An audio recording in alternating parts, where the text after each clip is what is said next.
بالنسبة للكثافة ديال النحل الإخوان ما شاء الله اللهم بارك. خالية خدامة ما شاء الله اللهم بارك وزد في ذلك. المهم الحبوب اللقاح الإخوان راه كيدخلو كيف كتشوفو، حبوب اللقاح كيدخلو ما شاء الله ما شاء الله اللهم بارك وزد في ذلك. مع الجو الإخوان شحال هادي يعني كان الحال بارد، وكيف كتشوفوا النحل كيخرج كيتشمش، كاين اللي مازال ما قادش يعني يطير، كاين بزاف العوامل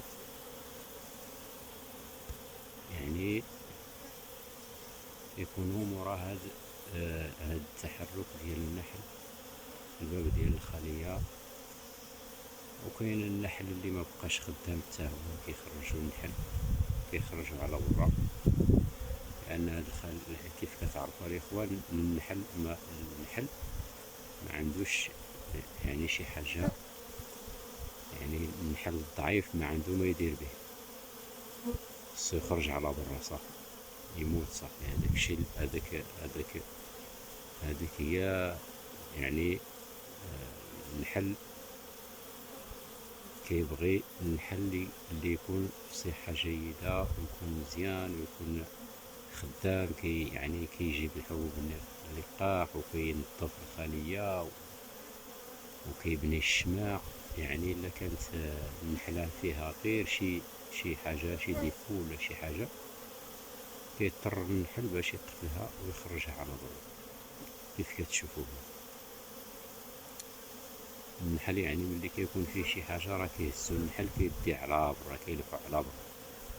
ايوا الحمد لله نتوما كي كتشوفوا ما شاء الله اللهم بارك النحل ما شاء الله خدام. يعني هذه دابا الإخوان راه يمكن الإنسان يقسمها، لأن فيها الذكور فيها البيض فيها كل شيء ما شاء الله.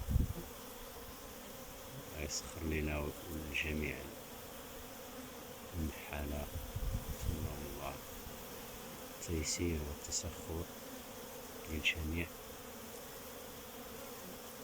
يعني غير هذا الاستمتاع برؤية النحل، يعني بحال هكا ملي كتكون قريب للنحال يعني كتكون معاه ما شاء الله كتحس بواحد الأريحية ما شاء الله اللهم بارك. لأنك كتشوف يعني واحد الآية قرآنية قدام ما شاء الله ما شاء الله اللهم بارك اللهم بارك وزد في ذلك ما شاء الله ما شاء الله ما شاء الله ما شاء الله اللهم بارك وزد في ذلك.